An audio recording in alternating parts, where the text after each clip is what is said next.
following program makes use of copywritten material as part of a psychological examination of music. All music copyrights remain property of their respected creators.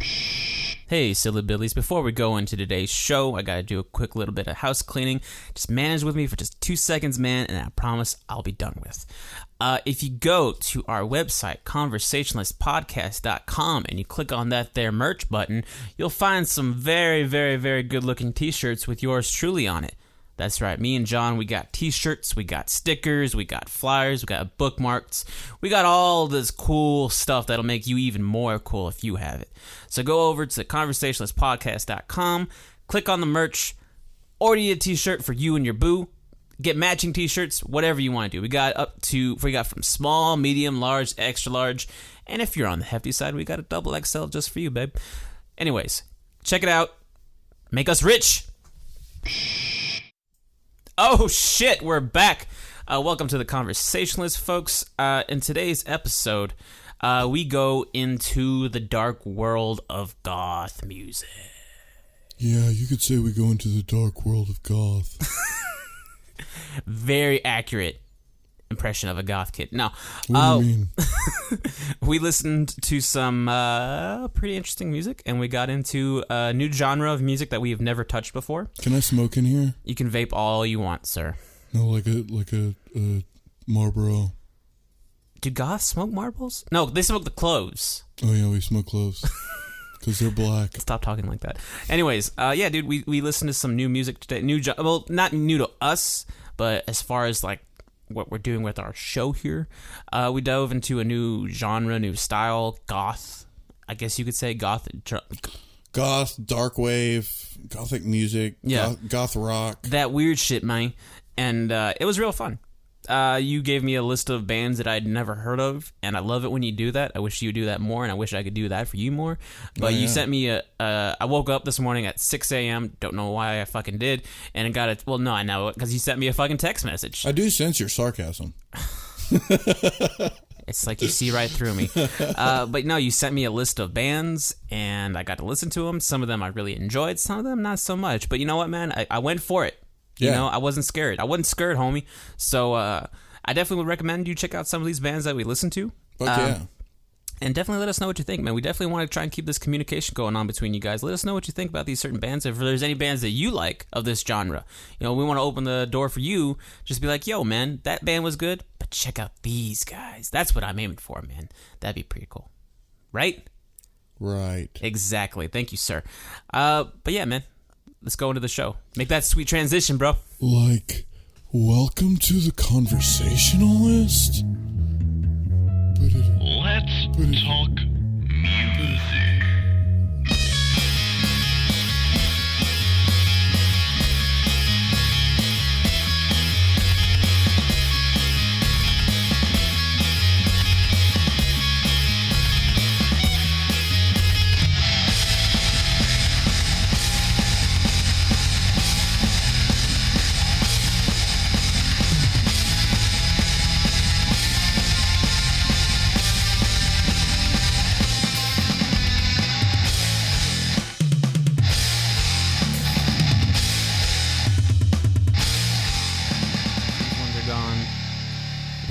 Personal ones that I have, because I had two pairs. I had a black one and I had a white one, and the black one were them skull candies. Right.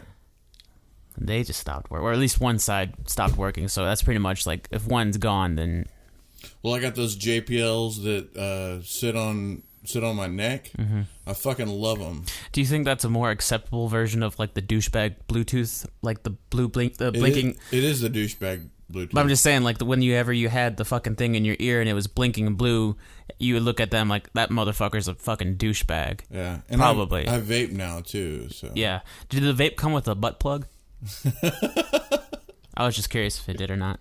I've never owned a vape because I don't engage in anal sex myself. Yeah. So well, you know what? I was just curious if every purchase of a vape comes with your own butt plug. You know, you'd be surprised how good it feels to have something up your ass. I'm sure. Speaking of people that enjoy things up their ass, goth music. Yeah. What What got you into that kind of music? Because as long as I've known you, you've usually gone through like different waves of music. Oh yeah. Because you've gone through your metal phases, and then you've gone through your new wave type phases, then you've gone through your electronic music phases, and then the other day we were listening to some real weird shit. I guess it was all spawned out from listening to The Cure, which Cure in its own respect is like one of the godfathers of like a particular kind of music, I guess you could say. And that's I don't know if they fall in the goth phase. Robert Smith definitely owns his look as like the makeup and the messy hair and then the shut-in type of person.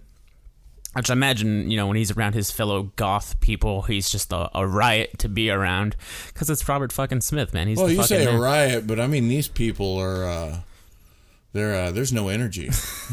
That's what I'm saying. In his community of people... It's a riot. Hey, could you turn me down a little bit? It looks like I'm a little too high. Oh, damn. Hey, okay, thank you. That's what I'm saying. Like, in his community of people, it seems like... Because he's such an icon of music... Yeah. I'm sure he's like the Fonzarelli of the goth community. Well, everyone else is like, your Richie Cunninghams. He's the Fonz. He kind of sticks out. Between him and Peter Murphy. Right. Yeah. And there's a few of... this is one of those genres that, it's kind of like black metal. Mm-hmm. Okay? There's a billion fucking bands, but how many have been known? No, that's true. You know what I mean? You probably got a handful, maybe less than a handful, just from like... things that you've seen on TV or people like making fun. Like, Apocalyptica really like exposed that genre with like the death hardcore metal. But that's what I'm saying. It's the exposure. Since that, I guess you could say the same thing with goth metal or not goth metal, goth music. Right. I'm sure it had its exposure back in the day, but nowadays it sort of seems like the preferred music for weirdos. Oh yeah. So it's really like the stuff that doesn't get any exposure anymore. Because as soon as you think of goth music, you think of the goth kid in school, and then you think them just sitting in the corner by themselves, crying themselves. Well, there was a sense of elitism in that day too. You know what I mean?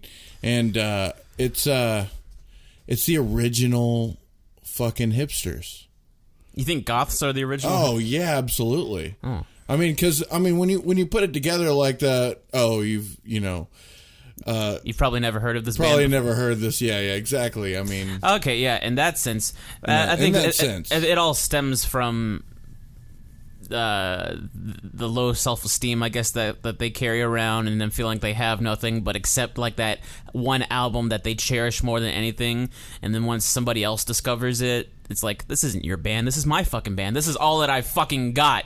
My family doesn't love me anymore. My cat doesn't answer to me anymore. All I have is this, my arm won't even bleed anymore for me. Exactly, man. All I have is this original press of Boys Don't Cry. It's like... Yeah. Sometimes I could see how that comes with hipster music. Like there's a lot of those underground bands that nobody has ever heard of, and these people being like, this is all I have is music. Right. So whenever it starts to jump out and pop out from other people, it's like, it doesn't belong to you. It's for me. This is all for me. It's kind of like what we were talking the other day about, you weren't, it was the show that you weren't here for, but like whenever like certain artists say specific words, have specific lyrics that you feel pertain specifically to you, right? You feel like that music is for you. It was released to millions and millions and millions of people. That's a lot of people, but for you, that song, that one song, that album, or whatever it was meant just for you. And I can imagine that this style of music with these particular types of people probably felt the same thing. Right. When they would hear a song and it was talking about the numbness and the cold. And I'm not saying, I'm not going to jump to stereotype that that's all this music is about. We'll get into that in a second. But like when they listen to those very like drone-ish kind of like melancholish type songs. Lethargy. Yeah. Whenever they hear like the specific words that are totally describing those feelings. Right. It's like, this is the only human being in the world who understands me right now. And the best thing about this kind of music is though, like it all sounds very alike. There are differences, but like no matter how deep the lyrics get, a lot of the time there's still that mono emotion. Yeah. You know what I mean? And there's someone in particular who I attach to this kind of music. I'm not going to say their name, but the vocals definitely do have kind of like that.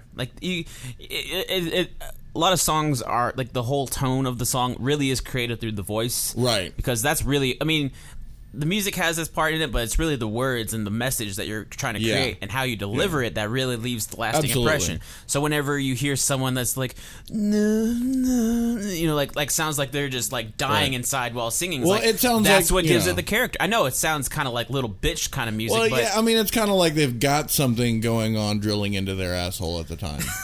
You know? Yeah, totally. Just that's what it sounds like. And there's nothing, I don't have anything against things drilling into your asshole. Right. I mean, it's totally cool. God bless you for that, man. Absolutely. But I mean, I think that this music is really amazing for its time. Mm-hmm. You know what I mean? It definitely was one of the first branches of what kind of became of alternative music. You know what I mean? What I was gonna say is going off of the list of bands that you had given me that I listened to today.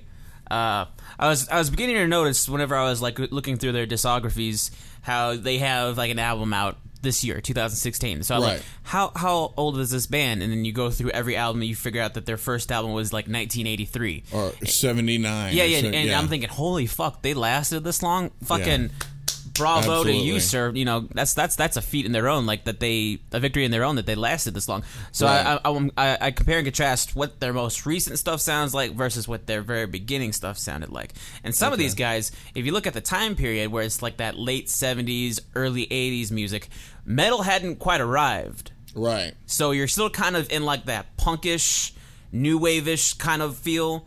Like I was listening to one of the bands that you had sent, Bauhaus, yeah. And I'm not 100% sure how it's pronounced. Bauhaus. Find out, let us know. But yeah, I was listening to them and their earlier stuff, and it kind of had, and by punk, I don't necessarily mean like that Hammer Party shit that we were listening to, you know, like good shit. That's like sweet good little shit. plug right there for Hammer Party. But it's nothing like that, like that fast kind of stuff. It's very like what Sex Pistol was for punk rock, where it was like dun dun dun dun dun dun dun dun dun dun, very very kind of like, you know, powerful, but it had a lot of angst in it or whatever. And the instruments kind of go a little bit of everywhere as well, just like other punk music, just like Hammer Party. Like you'll hear just like music go from one area to another area with like the electric guitars may not even make sense with the rest of the guitar or rest of the music. Yeah, but this music was going on. And then you had, like, because like in those late 70s, you had a lot of British bands, British rock bands, you know, British punk rock bands that were really just sort of like swarming the whole music scene. Oh, yeah. And then not only like punk music, but you had like pop music, like that new wave pop kind of sound, which is where I think the traditional, or like the types of vocal patterns that you hear most goth music came from, like that new wave pop type sound. Right. Well, there's the new wave and then there's dark wave. They were both going at the same time, you know, and it was basically as easy as, you know, light and dark. Yeah. You know what I mean? And you can tell with some of the music how it was typical 80s, and then the others is just kind of like that underground, you know, that deep shit. You know what I mean? Yeah. I definitely was surprised with some of the stuff that I listened to today. Yesterday we were listening to Like a Child or whatever. Yeah, Like a Child again from Mission UK. Mission UK, yeah. And when I first heard that, it was very synth heavy. Yeah. What I imagined was the synth, and then the drums kind of had like a big, like it sounded like big drums as far as like the arena type like sound. acoustic. Oh yeah, no, yeah. It was all that, but I'm just saying like the impact that you get from like the arena style drums, where it has like major reverb in it in the recordings.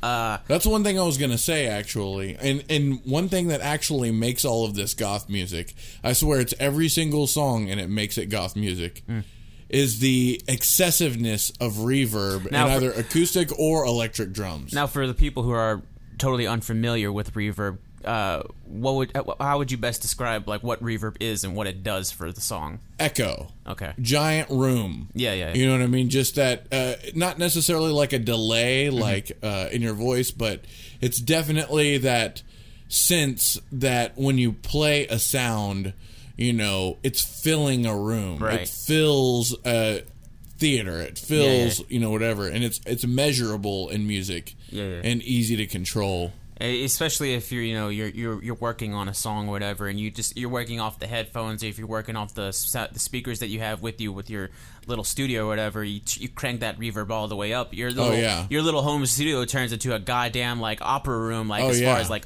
open sound. It's fucking ridiculous. Yeah. But that's definitely one of those vibes that I picked off of at least the drum aspect. Absolutely. With this kind of music, and like the synth, you being a synthophile? I don't know if that's the correct word to say. Lover of synths. Just be careful with the file part and what you call me. Right. Was that one of those things that whenever you got into this kind of music, that was like you immediately just like bam, synth. I love this music already. It definitely is a big piece of what I dig in particular, because I don't like all goth music. Yeah. I just thought like it would be a really good conversation because it's a whole subculture. Mm-hmm. It's a kind of music that you don't hear people really talk about anymore. I remember in high school it was mentionable, and then even then it was like a fucked up portrayal of what goth was, right? Because it's easily misconstrued with Marilyn Manson and Evanescence. Evanescence, definitely. Yeah, I think fucking what was him? Him, yeah. I think anything that involved dudes or chicks with like black makeup, right, pale white skin, and just like that whole like outsider kind of vibe about them. Immediately is like, you think that's the goth kid, so immediately that's goth music. Immediately that's weird shit. Exactly. You throw it up your cross on your fingers. Get away. Right. And that's the thing. I mean, like that still technically is a part of the goth subculture, or but it's not goth music. Mm-hmm. Really. It's certainly influenced in some way. Mm-hmm. But it's really not of what you would consider goth. It's not. Those aren't bands that showcase what goth is. Bands that showcase are Bauhaus.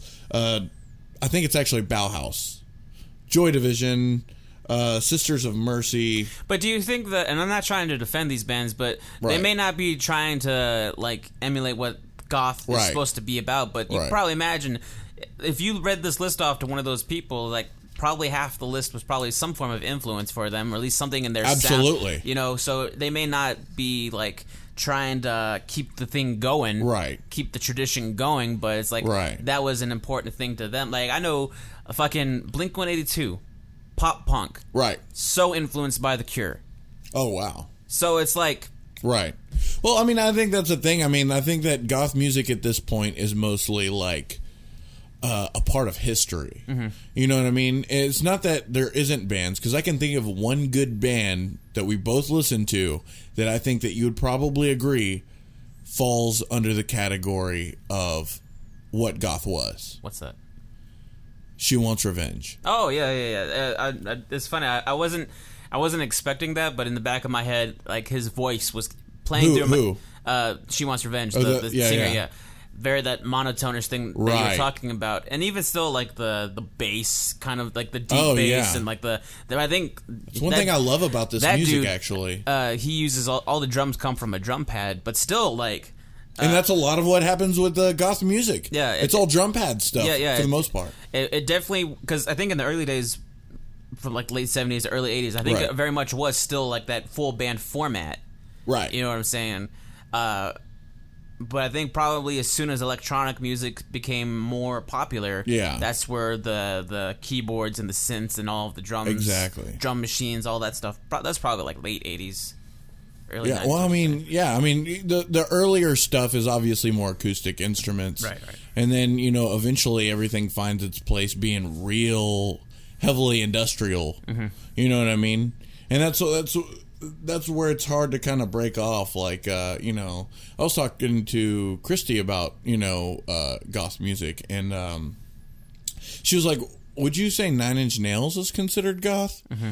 And, I wouldn't exactly put it into that genre, but where she was coming from made a whole lot of sense. Like, a lot of the things that you think of that are what make up goth music are definitely what Trent Reznor's doing. Mm-hmm. The reverb in the drums, the mechanical drums, the way the voice is laid out. Mm-hmm. The only difference to me is I think that there's a difference between that melancholic, lethargy or the lethargicness of the voice versus, what Trent Reznor has, which is dynamic. And then that's a difference in between what like new wave, dark wave stuff. You made way too much fucking noise. Anyways, keep going. That's the difference in between like the new wave, dark wave kind of music versus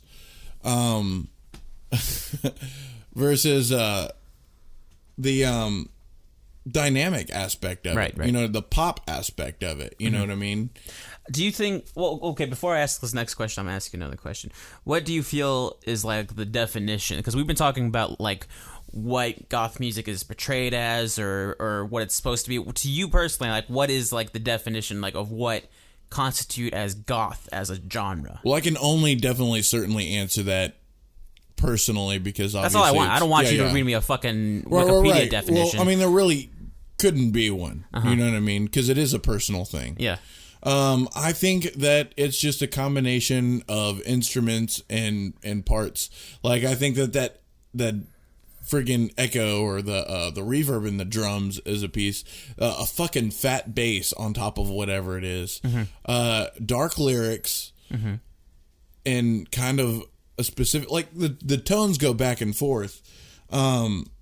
But do you think that there needs to be a synth? No. Well, not just that, but more a more effeminate side to this kind of music because let me, whenever you get to different genres, okay, there's always like the more masculine side to it and I don't mean just like I'm gonna get this girl and I'm gonna hold her hand, like right. No, I mean like hip hop's got that alpha male, yeah, like a lot of it, that big broadness, the big picture, the big character to it, whereas this style it almost feels like you're just breaking that all away. Right. And you're displaying this other side of yourself. I think it would be very easy to stereotype it that way. Right. As that beta aspect or the femininity. I mean, absolutely. I mean, the femininity of what it is really what draws the picture. Yeah. For you. Because, I mean, I'm not trying to say that these guys are the beta males. I'm sure that all of these guys are power tops. Like, no doubt. You know what I'm saying? But what I'm saying is, like, like where they break away from what people expect to see. Right. I mean, you see a male on stage, you imagine he's going to talk about this, everything that you expect a dude to talk about. When he says, I'm broken inside because of this, and this is doing this to me, and you're like, holy shit, dude, like, he's getting real. I think that if the coin wasn't, or the term wasn't coined later as it was, I think this is what emo should have been. And that was going to be my second question. Do you think that emo music in the later days of, as far as music history, is another branch off of what goth music was? Certainly influenced from. It wouldn't have existed if it wasn't for. Because you take, like, and to me, emo music isn't the shit like My Chem or like the U. Like, that's all alternative shit. Like, to me, like, Dashboard, like, like, like, to me, that's emo music. Because, like, very, like, bare, minimal, but still like full of substance as far as like the emotions that are going through him as a singer, songwriter, lyricist, whatever. I could totally see like him being influenced by those lyrics, the at least the vibe that's created in using that vibe. I think it's all coming from the same place. Yeah. I never really connected with emo music, and I've got really nothing bad to say about it. You know what I mean? The things that I would probably dislike are the same things that I love from goth. You know what I mean? I think it's just a matter of taste. And how it comes and how it shows up for you. But definitely like. It's definitely got that feminine aspect and almost not necessarily feminine, but like multi-gendered. You know what I mean? Like it just kind of like we talked about with the David Bowie episode. It's like more than one sort of personality. And I was gonna ask you this: Do you sort of, because it being the late '70s, do you sense that glam sort of had its little, like, it was trying to sneak its foot in there a little bit as far as like influences for those types of bands? Right. Well, some of the bands that really created it are the bands that heavily influenced it right before goth was a thing. Were bands like Bowie, Velvet Underground, The Doors, Alice Cooper, and Iggy Pop. So if that says anything, it's definitely that glam was a part of why it is what it is. And once Robert Smith got on board, I I'm not 100% sure, but what I think happened was I think that somebody in one of like the writers in a magazine or something that had Robert Smith on the front called it or named it or coined on the spot Gothic. That, I believe, is where this whole thing came from. From Robert Smith? Right. Or from the magazine? Not necessarily, not from his mouth. Okay, yeah. You know what I mean? But as a term to really describe the look he was. You know what I mean? That's funny because I saw this picture on the internet the other day where it was like it was like some knight like dressed in like all armor, and it was like the side effects of Gothic music. Like it was like saying how like medieval and like how Gothic, the term comes from like long ago. Right. Well, it's to describe a specific style of church. Oh, okay. Yeah, you know, I got you on that's that one. That's what it is, and what it means is dark. Right.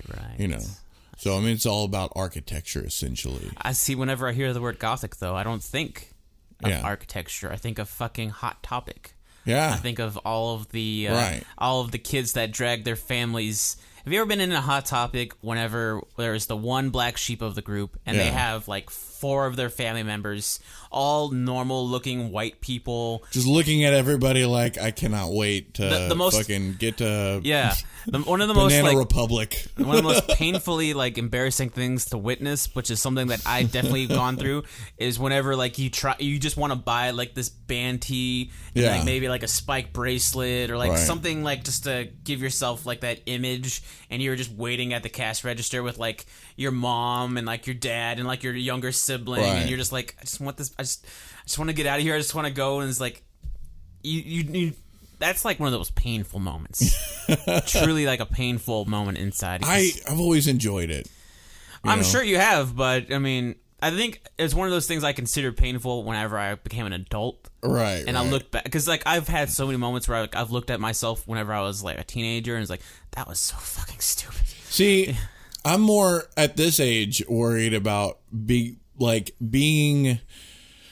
I don't know, being perceived as the dad who's trying to still be hip.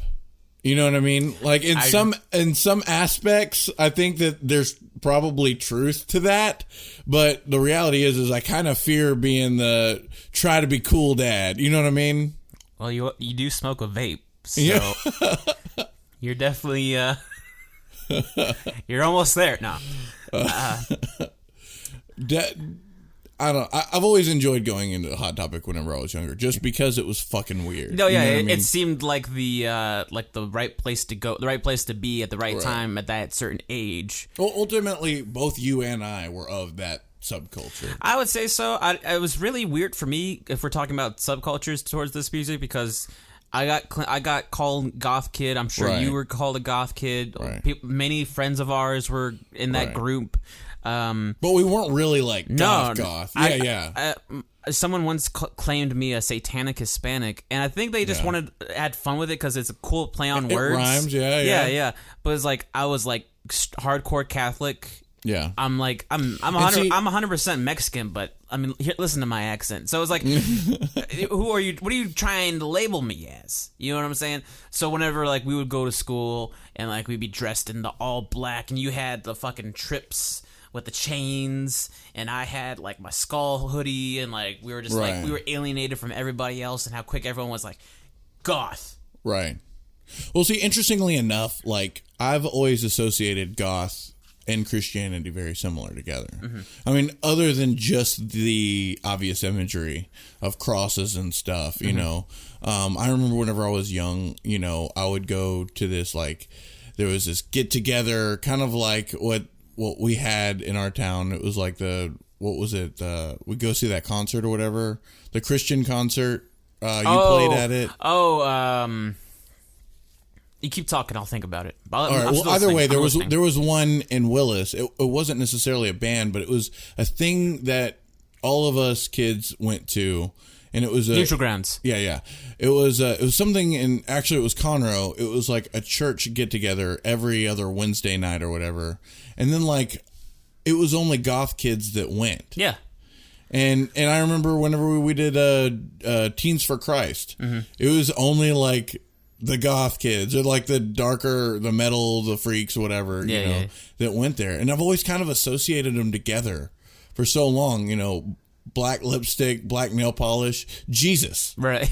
And I was watching this documentary on the way here because Christy picked me up from work. And it was basically about the goth subculture, and all they would talk about was Jesus in the whole video. Like they were like, yeah, we're Christians for Satan or something. I don't remember what it wasn't that, no, but oh my God. it was very pro goth, pro Jesus, and I don't know why the culture links them together. You know what I mean? Yeah, I got no idea, and to be honest with you, like I know that I've seen people of that group right go to those sort of events like Teens for Christ, or like the Neutral Grounds Christian concerts. Right. Solely, some of them I think they're just looking for some sort of answer, because Right. I know a lot of them, like probably some of them, they like, okay, because you got like the people who go all out.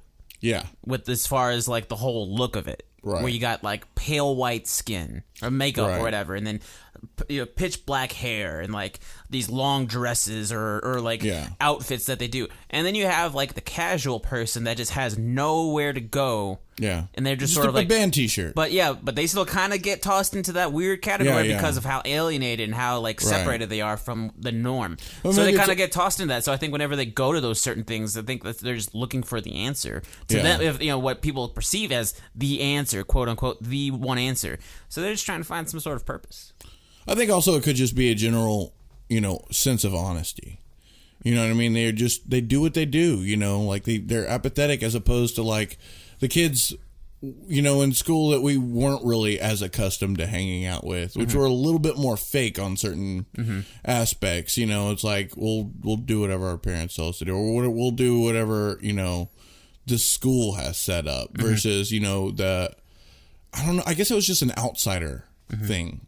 You know what I mean? And that's kind of like what kind of group we were put together in. Right. Yeah. It doesn't make a lot of sense. The society outside of the society, but it's just one of those things. I mean, that's the subculture. Yeah. of goth. That's what sort of follows the impact, I guess you could say, what the music brought, because every kind of music definitely leaves an impact on the listener, at least, and then the community of people who listen to the music. That's why you see, different types of people at different types of concerts. You see like different types of people at your hip hop, your country, your rock, whatever. It's the impact. That it created on you. And I think one of the bands that definitely created a huge impact as far as culture and then as far as music in general definitely was The Cure. And I don't mean to just say that because they're like the most popular of this genre. I could say that personally for me because they're one of the bands that I told you before, like I was real big into those guys. Right. And then I kind of fell off for a little bit, and then listening to them again whenever they released a new album in 2004 at the time. Wow. And I was like, fuck, Robert Smith still got it. You know what I mean? Yeah. Like I think their kind of music, it definitely is creating something in your head. And songs like Boys Don't Cry. Oh man. Love Song. And then a huge song for us, Just Like Heaven. Just Like Heaven is totally my favorite. Yeah, that song has done so like I told you before, but like that song truly like makes me feel like I'm young again. Right, It gives the idea of what it feels like to be young, just by everything. Because like, I mean, you can go solely off lyrics if you want to. Right. An acid trip. Yeah. But also just the melody that the guitar is creating in the beginning, just sort of like that solo. The vibe, man. The do. Like. I think that the next song I ever write is going to be based off of that feel. I feel you. Like that's a good feel to have. Yeah. At least it makes you feel still relevant. It makes your life still feel relevant whenever you like. It's like 1979. Oh yeah. From Smashing Pumpkins. It puts you in that place. It puts you in those memories. It makes you feel young again. You know. Someone once said that the reason that people love music so much is that it makes you feel young again. Yeah. Whenever you listen to those songs that you listened to as a kid. It's attached to those memories. Exactly, and I think. Even though we're technically from the 80s, but we're not 80s people per se. Certainly not 76. Definitely not. But still, it creates. It's funny that music creates a feeling for a time period where we didn't really exist. It just sort of like, because like, yeah, you know what I'm saying? Like, if we were to the listen, movies have helped create that. Oh yeah, no, you know what I mean? Yeah, there was this great movie called Adventureland. Oh really? You ever see that movie? I did. It's about this guy that works at a carnival or fairgrounds or whatever. He's a carny. Yeah. And in one scene, him and the girl that he Michael Cera. No, it's not Michael Cera. It's not Michael Cera? It's fucking Lex Luthor, Jesse Eisenberg. Oh, I get those two mixed up. Yeah. Him and Kirsten Stewart, they start to fancy each other, and Kirsten Stewart like makes a whole bunch of like pot cookies for them or something like that. So they get high off pot cookies, and then they get into the bumper cars. And Nice. they're like the camera is just like doing perfectly of like them in the bumper cars, like the front view, and the whole time, just like Heaven by the Cure is playing, and it's like that's what created that feeling. It was like you're free, you're young, you're with your friends, you're with the people that you love so much. All this is coming from goth music. Yeah.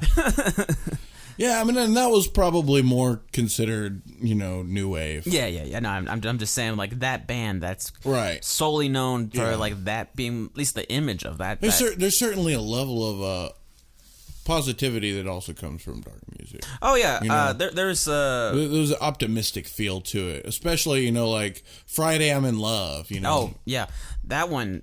That Boys Don't Cry will tear you apart though. Fuck yeah, it will.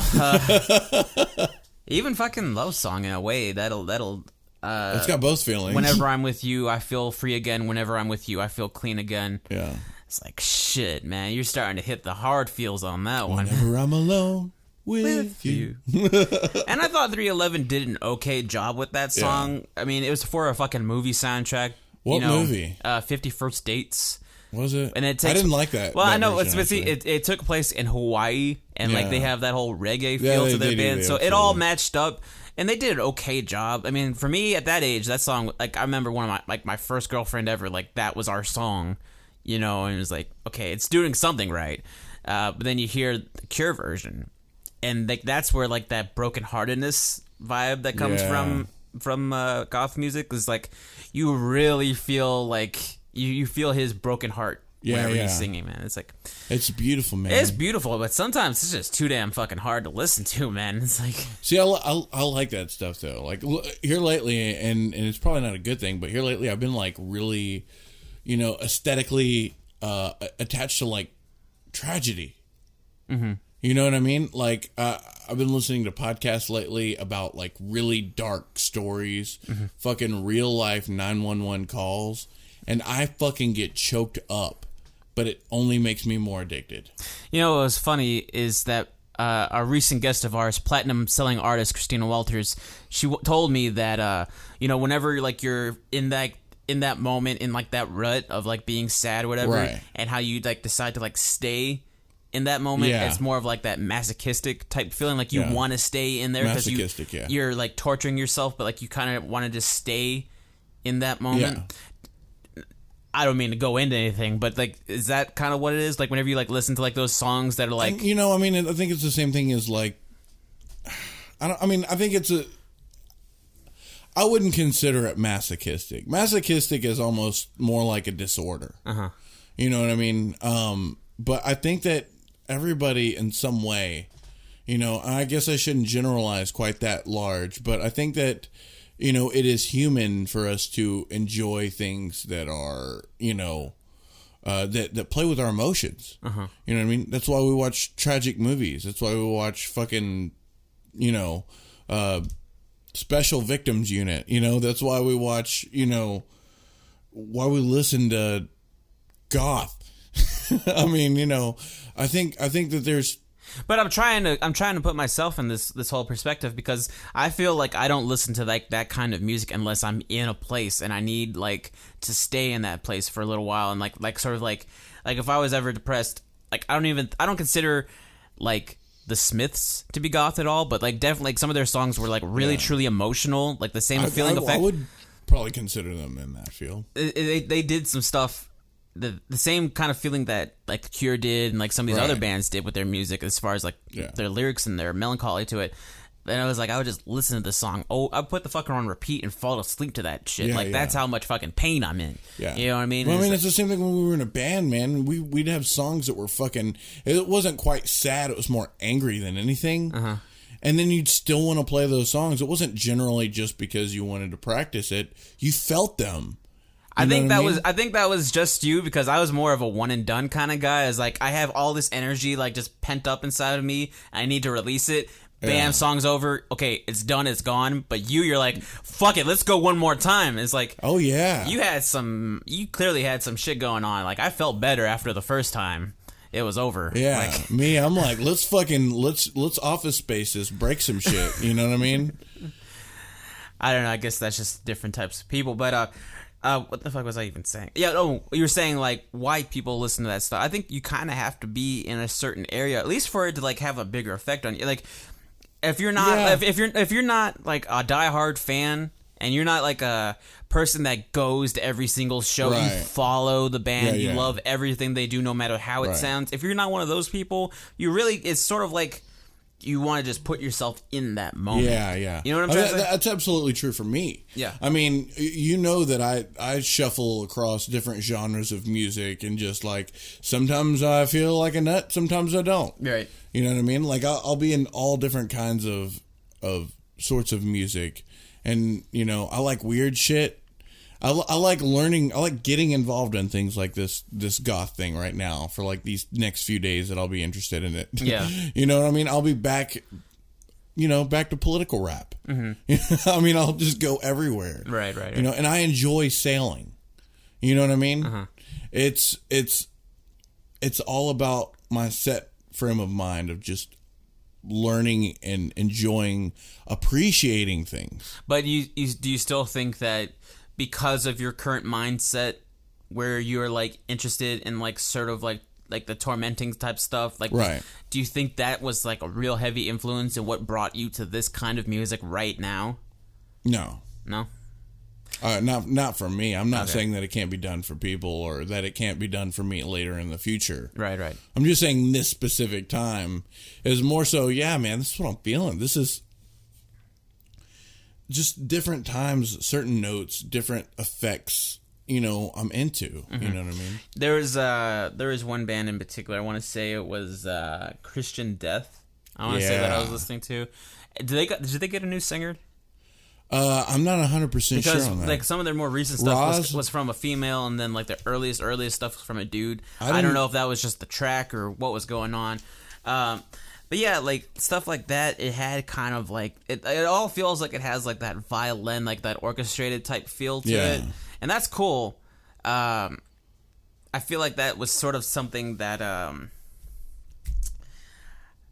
because like you got your earlier, like the Bauhaus or whatever you want to fucking call it, that definitely was still like that acoustic type vibe. Well, here, Christian Death is actually not necessarily goth as much as it is like death rock is what it's considered. That's the genre that it fits under, but it's well appreciated from like the gothic culture. Mm-hmm. People who listen to goth usually also listen to that specific band.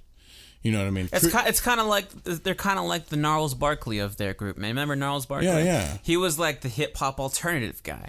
You know, like the alternative kids would say hey to the rap kids, and they'd be like, you know what, man, I appreciate you. You know, we were bringing people together. Yeah, absolutely.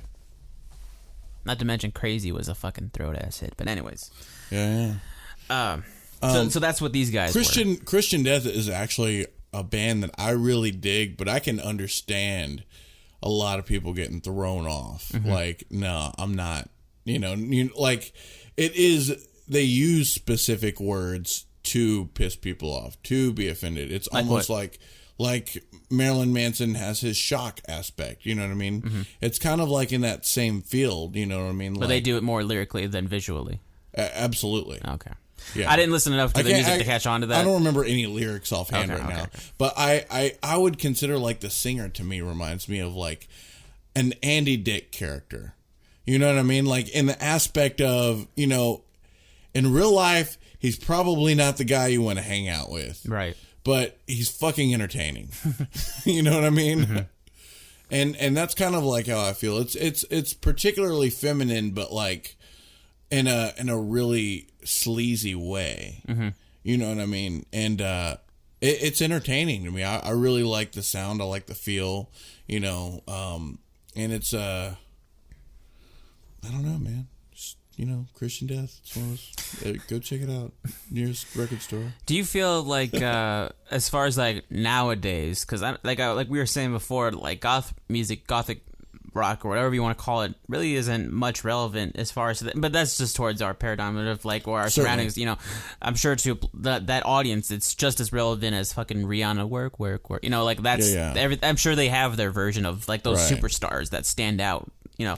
But as far as like the overall influence that they've had on like modern music nowadays, and would you consider like the more obscure stuff like Cradle and like all like those like... Well, I think that a lot of bands actually were influenced from goth. I don't think much of it really exists anymore as primarily goth music, you know, but like I said, I think She Wants Revenge has it on the fucking money. Oh yeah. You know, I think that is what that is. You know what I mean? But other bands like Dead Z would still, in some degree, be considered goth by the vocals and the synth. And certainly... Orgy? Oh, Orgy even. As a matter of fact, let me go into Joy Division. Okay, yeah.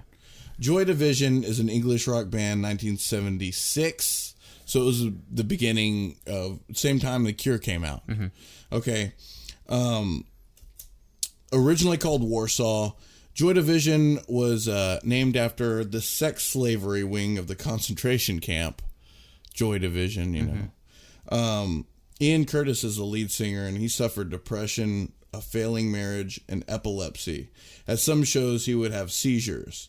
And you can actually see that, like, when you watch the video, like, it may just be a dance, but it looks like he's going through a seizure. And you can look on his face and see pure depression, even in his shows. Like, it's you watch a music video, it's almost cringeworthy. That's the way I would describe it. I find it really not just entertaining, but like I can feel the music. Do you think it's more real than anything else? It's more real than anything. That's the best way to fucking describe it. That's some real shit. Yeah. We should go into it. You should at least see the video. Yeah. So, just a year after they started in 1977, Ian hung himself in the kitchen at the age of 23, last listening to Iggy Pop's album, The Idiot. His wife, who he confided in for several occasions, said that he didn't even want to live past his 20s. So there's a really depressing story that goes along with this band. But this band came out with, actually I was showing you the other day, you were thinking that it was a Nine Inch Nails song because Nine Inch Nails covered it. I forgot what song it was. I forgot the name of the song, but Nine Inch Nails covered it, and this was way before then. He's got a lot of songs that just, like, for that time are fucking amazing. Anyhow, after he died, the rest of the band went on to become New Order. And so they were the birth of that song that Orgy got famous for. Oh, the Blue Monday. Blue Monday. Oh, okay. Yeah, I was curious whenever I found out from you that the singer died so young and like the band only existed for so long, like what were they doing afterwards? Yeah. New Order. That's a big thing. Yeah. Absolutely. I guess maybe because I don't listen to much of their music. I hear you praise them like all the damn time. Who? Joy Division. It's just like, I would say a handful of their songs. I'll listen to everything else, but a handful of their songs are fucking purely amazing songs. You know, Love Will Tear Us Apart, which was actually inscribed on his tombstone, Love Will Tear Us Apart. Oh, wow. It's fucking, like, I saw a picture of the tombstone, I was like, oh my God. Because I've already loved that song before seeing the image, you know what I mean? And it's music you can totally fucking feel. I thought you were about to say it's music you can fuck to. It is actually, I think you can fuck to about most shit, but not this. This is not music you can fuck Definitely to. don't fuck to this. There's plenty of goth music that works. No, yeah, okay. What I wanted to get into, and I'm not talking about fuck music, but something that kind of crossed my mind whenever I think of this kind of music is you remember the movie The Matrix? Yeah. How you kind of had like those weird like hacker type people with like the leather and like sort of like the whole BDSM type vibe to them. Yeah. Do you think, I'm not trying to say like that, because like some of their music is like very like, it's still like electronic, but it still kind of has like that it almost rivals like what Goth does with their lyrics as far as like the I don't know. I don't even know where I'm trying to go. But do you kind of get what I'm trying to say? With like the whole that cyber hacker punk style almost being the same as the gothic. No, I'm sure the Gimps are all normal people on the inside, man. But on the outside, I don't know. I wouldn't know though. You know, I mean, like whoever goes on the street and tells you, "Hey, man, I'm a Gimp." They probably can't, man, because they're stuck in a fucking cooler or a little locker that they can't ever escape. That's a sad reality about Gimp. Hey, wait. Hashtag Gimp Lives Matter. Anyways, you get what I'm trying to say though? Like that cyber punk like sort of vibe, right? With like the makeup and then the leather and the chains. Right. Oh yeah. And there's, I mean, a lot of where the goth subculture is. Like the goth subculture is not necessarily goth music. Goth subculture is also a lot of EDM nowadays. Really? Yeah, absolutely. It is that cyber feel. You know what I mean? So I mean, there's a lot of like different things that come from that too. Like you've got, I can't even fucking think of any bands. Because nowadays I feel like that music that's like, it just sounds like a wave of like cyber sounds, and then you get like that low like some like weird shit going on. Well, that's what a goth club would be like. Oh, yeah. If you actually went to a goth club, and I have not, so I'm speaking out of my ass. Yeah. Fuck yeah, I would. Would you drag Christy with you? I would absolutely. I probably wouldn't go to a club if I didn't have Christy with me. You want to ask her real quick? Christy! Would you go to a goth club? She can't hear me. There she is. Christy, would you go to a goth club? What? A goth club. Not golf club, goth club. A goth club. Like, fucking weirdos and leather and shit? Yeah, why not? Okay, cool. All right, so I guess I would go then. I don't know if I would ever go. Not because I think anything different of those types of people. It's just I don't feel like I live that life. Yeah. Well enough to understand why they are there or why they are the way they are. Honestly, I've gone to enough strange clubs in my life. Strange. Mm-hmm. That goth club is fucking. That should be no problem. Right. No, I'm sure. I mean, because I think you are more into that culture. Do we say you could sit down with it? You're more into that culture than I am, for sure. Yeah. Yeah. I guess so. I mean, I'm not afraid to get but out you're there. But you're more interested in that sort of stuff than I am. I could live if I don't ever see any of that shit. Right. That's just me. It's gonna be real awkward because you say hello. Hi. All right, get the fuck out of here now. Anyways, man. I guess. Well, did you want to do any songs on this one? We could probably play some songs. Immediately, I wanted to just go with Cure and just go the easy route, but I wanted to listen to some of the stuff that you had, the list that you gave me. You just gotta give me a second so I could find the name. It's gonna be from Bauhaus. Bauhaus. And I think I will go with Dark Entries. That's gonna be my song. Here we go.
He solicited on his town-bound road, the reading some lonesome nothing road, and morning well beating up a glass grave, or walking by the church with the same host, the opposite services, exploitation of his body, his work, so the two people run fragments of his nerves, and he lays the vices his eye.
I think what really attracted me to that song when I first heard it is just the constant like decaying type sound. Yeah. That doom doom Yeah. doom. It's just constantly like that falling. Kind of like that surfer rock feel. It's like the Cramps. Yeah. You know what I mean? I think that's kind of what I was trying to say whenever I was saying the late 70s, early 80s punk type feel. Definitely. I mean, at least the drums. The drums created the surfer vibe for me. Just that, you know. Yeah. But just as far as like the almost like the intensity and the sound of his voice. Right. How it just sounds like he's just sort of like screaming it out, kind of not like screaming, but like belting it out. Right. You know. I think it was like the speed of the guitar. Oh, yeah, for me, yeah. like what's it called whenever it's that fast? Is it tremolo? No, it's not tremolo. Is it Triplets. I don't know. It's like arpeggio, probably. Yeah. We're gonna get a whole bunch of music nerds. Fucking John Tolan Trio is gonna be like, no sir. Yeah. Fucking music nerds. Probably get that douchebag who helped us on the Houston Open Air show. It'll Probably give us a he's call. gonna be like, nope. Yeah.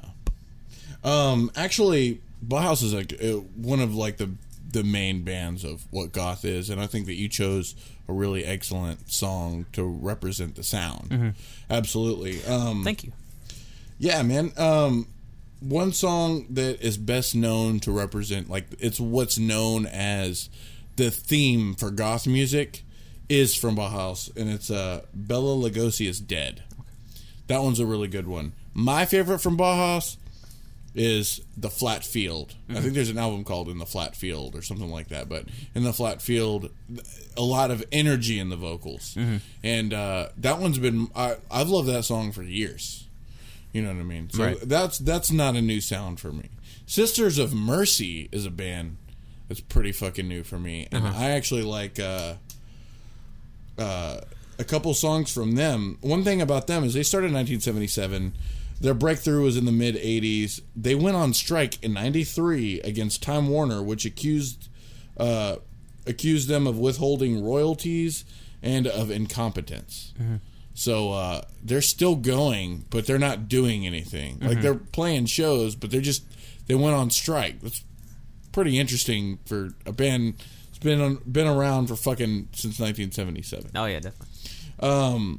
They have two songs that I really dig. One is Marianne, and that's probably more if somebody's listened to a good enough amount of goth music and they heard that song, they would easily recognize it. Another one is Lucretia, My Reflection. Lucretia sounds like a black girl's name. Anyways, keep going. Lucretia, My Reflection, I can imagine might be a song that if you heard, you would be like, I've heard that. I recognize that. You think so? And the reason why is because Wes Borland in this band, Black Lives Matter. Yeah. No, not Black Lives Matter.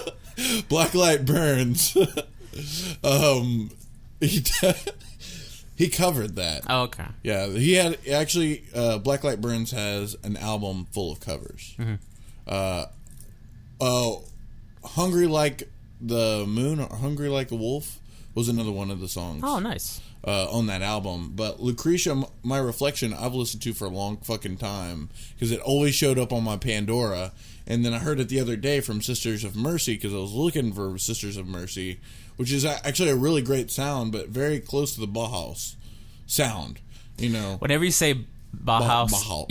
you sound like you're saying boss. every single time I've said it was probably wrong anyway. It just sounds I'm like you're aware. saying. You sound like you're saying. Bauhaus. You know, you just sound like you're saying Boss. that song from Boss, From Bauhaus. like a boss.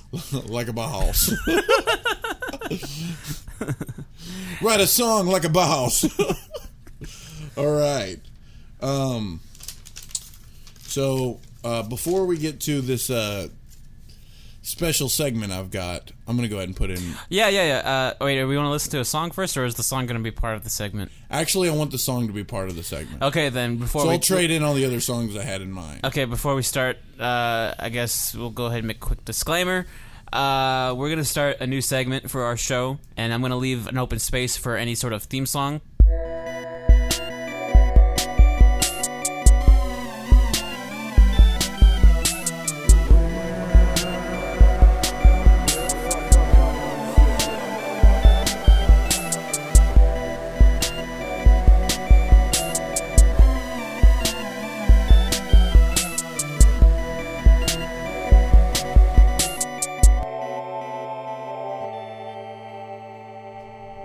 Okay, so this segment is going to be John's weird shit, where he plays his people music, which is the weird and the obscure and the, Right. The stuff that I think your plan is stuff that I don't think I would ever listen to, but And you that's- truly enjoy. That's why I figured I might as well make a segment out of it. That Yeah, way I that- get the opportunity. Right. So this is the first segment, and what's your song? Well, it's in theme. It's going with today, how we're going with Goth. Mm-hmm.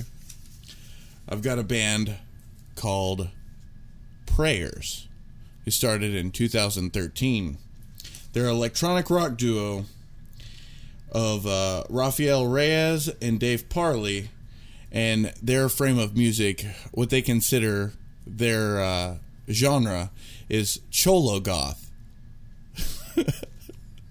Yeah.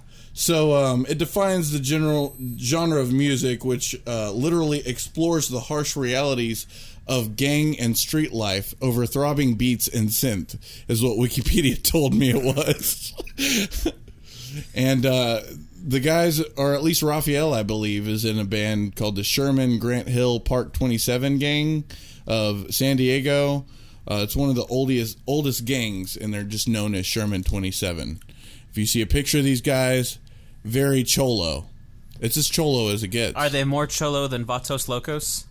I think that's what Vatos Locos is meant to portray. Okay. It's pretty... Because Vatos Locos, so shout out to Vatos Locos, which is one of my favorite cholo punk bands in Houston. Yeah, dude, the singer looks like a fucking Mexican toad. Right. He always wears a wife beater and Dickies shorts. Yeah. And like some Chucks. Are we talking about Cypress Hill? No, I'm talking about Vatos Locos, okay? Right. Well, this band, I really dig them a lot, but it's kind of like, it is obviously pretty eccentric, pretty strange, pretty weird. But what I love about it is, even though it's like kind of funny in that aspect, because the guys dress and are a part of like a real fucking street gang, and they live the life. The lyrics are about their family, about all kinds of, like, there's one lyric where he's like, and then Wicked came down and bust him in his face or something like that. But the music is on goth. Like, it really is fucking goth. It's not like the other kind of music like Evanescence or Marilyn Manson or what is influenced by goth. The music is goth, but very gangster. Gangster goth. We're going to listen to a song called From Dog to God. You ready?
pressure.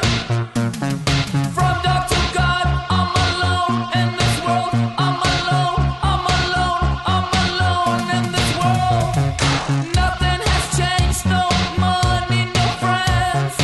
Nothing has changed, more money, no friends. From dark to God, I'm alone in this world. I'm alone, I'm alone, I'm alone in this fucking world. In this fucking world.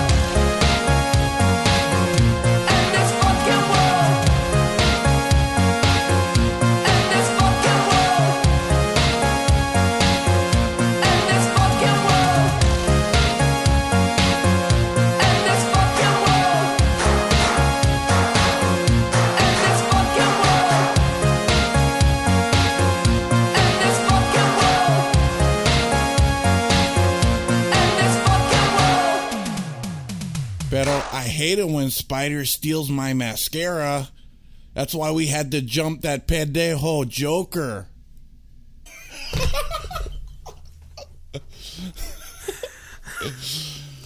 Does that feel good? It does. Because I've got to get the stereotypes out, you know.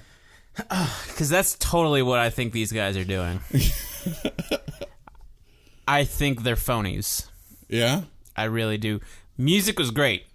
You liked it. I loved the music. I thought the music was great. I liked as soon as the chorus came in and like the synth whatever and the drum beats were really good. But those fuckers, and I hope to fucking Christ they hear me. Y'all motherfuckers are a bunch of big fat phonies. Okay, you know for a fact that ain't no Mexican. Okay, you know he's probably He's just totally Mexican. no, John. That dude is a white guy with a tan who got a whole bunch of lick'em stickum cholo tattoo. He got 199 or whatever. That's probably the area code for fucking somewhere in North Dakota. Okay. Okay, and then as far as the other hairy, fucking Rick Rubin looking motherfucker. I think he might be white. I don't know. Okay, okay. Watch the music video. What was Dog to God? From Dog to God. Watch the music video if you're listening to this. But I've never once in my life seen someone have big fucking teardrops. Yeah. Like, well, he was painting them on. I know believe. that, okay? Yeah. But that tattoo and its symbolism, that ain't no fucking joke. Yeah. He had it on. It looked like a fucking parody, like he was pretending to be Mexican. You gotta look for the signs, man. That's all I'm saying. You get the teardrop tattoo, it means either you lost a homie or you killed somebody. Right. That ain't something that you Hey, fuck we with. don't know the full story, man. I know the full. You know what the spiderweb tattoo means? It means you're feeling like you're trapped. Okay, That's common. That's a lot. There's of a lot of people people. know My that. dad has the fucking spiderweb tattoo. Okay, Well, maybe his nickname's Spider.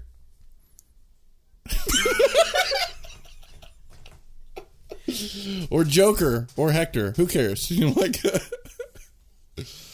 I like the band a lot. I listen to a lot of the songs that they have, and it's almost all their tracks are of that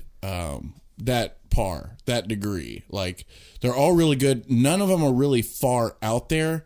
They actually, on one album, have Travis Barker drumming for them.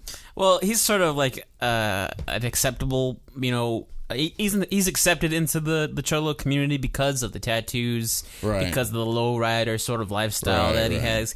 He gets a pass. Yeah. He's welcome. Right. And I'm pretty sure that Kat Von D actually sings on one of the songs, too. Same thing with her. She gets a good solid pass. Thing is, she's not a singer. No, but she definitely looks like a genuine chola, so I That's true. see why she gets it. Yeah. The music is amazing. I really dig it. The lyrics are pretty interesting because they'll go into detail about like all the family life and I don't know, man. It's just I think it's real, but at the same time, it's like It's not. I can't imagine it would be real easy to be accepted by everybody. You know what I mean? Like, if your family was that gang, I think most gangs are kind of like worldwide, for the most part, probably homophobic to a degree. And when you're painting your nails and doing the makeup and stuff, I don't think that your gang is gonna be down with it. That's why they're fake. That's why they're pretending. Right.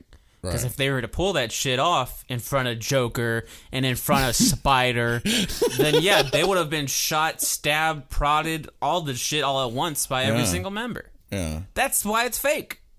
But the music, I love it. Yeah. Them as people, hate them. Anyways, no, that was a very interesting choice of song to choose for your first John's Weird Shit segment. Not as obscure and as weird. I think the video really was more off-throwing than the song. Because the song, everything about the song, how it had like the drum pads, and then it had like the synth with the big chorus.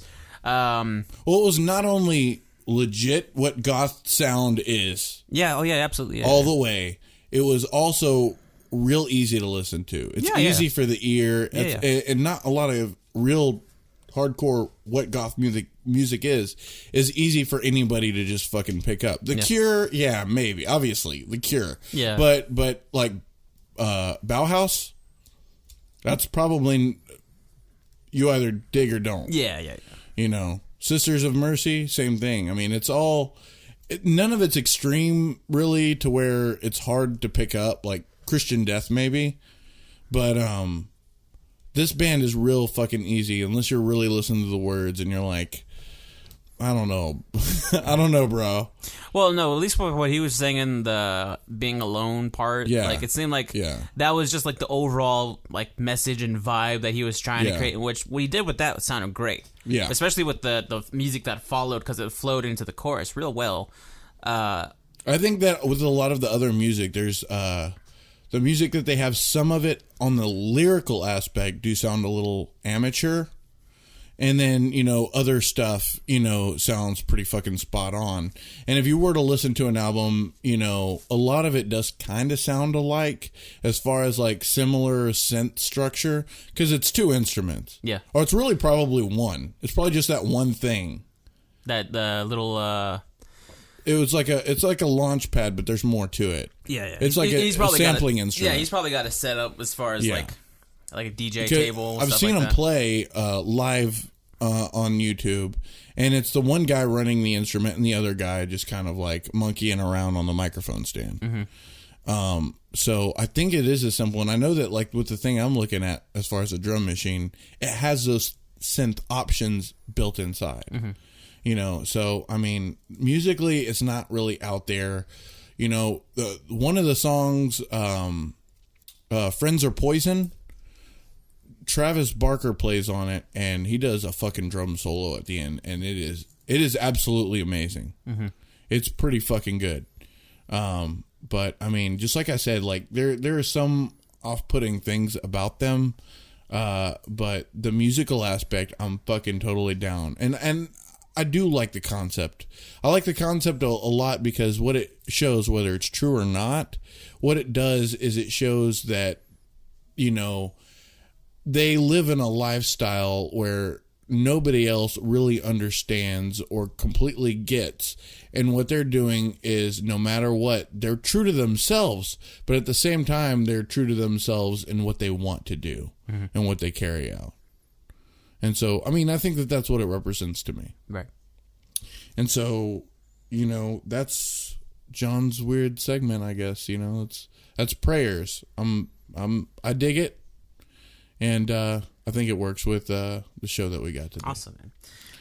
Well, man, you ready to? I can't think of anything else to mention. I guess the only thing I would say about this sort of music is that, kind of like what you said before, how it's sort of like, if you like it, you like it. If you don't like it, you don't. It's really sort of like that in the something middle. Something to try, though. Yeah. I mean, if you just want to just listen to this and understand that like, this all came from like, it's sort of like whenever you take two different things or like other like multiple genres and you put them together and then you create something completely brand new out of it. Right. You get this. You know, I think that's awesome whenever you take bands of different influences, different genres, or like something, and you put them together. And you create this new trending sort of like popular piece of music, which we don't really see nowadays. Yeah. I mean, I'm sure electronic music is doing some weird shit with Well, okay, the last attempt I ever saw at trying to create something new was like this new screamo type music, and then like a hip hop singer. So you got a lot of like, and then you like, bitches and hoes and bitches and, you know, like all at the same times, and it didn't work. Sir, yeah, I think that's one of the only things that never work. It didn't work at all. Screamo hip hop. I mean, God bless him for trying. I just expected it to work out. Those first few meetings, it's gonna get real. This is gonna get whack in here. Everyone's gonna love us, guys. We're gonna get a Grammy for this record. We're gonna get so much poontang. One thing I want to mention that in this extensive research that we did, and by extensive I mean we just kind of jammed some shit on Spotify. I noticed that about 90 to 95% of the bands that I looked up were all in black and white photos. Oh yeah. There was no color at all. Because there's no color. It's just black and white, man. It's just a theme, man. Yeah. There's no color of life. Yeah. And I guess to end it off, unless there's anything else that you want to go into, with what we were saying about, at least just give it a chance or whatever. A long time ago, you know, we went on this sort of message about just giving all music a chance. Whether you thought you'd ever listen to it or not, I think that still follows. This definitely was one of those genres that I intended to say, or at least I was implementing on whenever I said, you know, just listen to something new that you never thought you'd ever listen to. You might hate it, you might like it, whatever. Just open yourself up to it. You know what I mean? It's probably not gonna appease to you very well, but you know what, man? If you can look at yourself in the mirror and you could say, you know what, man, I listened to that track, I didn't like it, but you know what? I know that these people exist in the world, and I know that they created this song, and I know that they put all this hard work, and that there's people who truly love this style, this genre, this culture of music. Then good on you. You know, I think you're one of the best people in this world, and we need more people like you. So. Right. I want to give a quick shout out real quick to my friend Ace Thomas, who kind of gave me a list of bands to look at and look for. You know, I already had a good idea, but even before then, those bands I only listened to because he had told me about them in the first place. So, shout out. Thanks for your help. Right on, man. Well, then I guess we can go ahead and wrap it up. All right. Thank you, sir, for your time. Thank you for making me listen to that terrible music. And good night, goodbye, and good luck.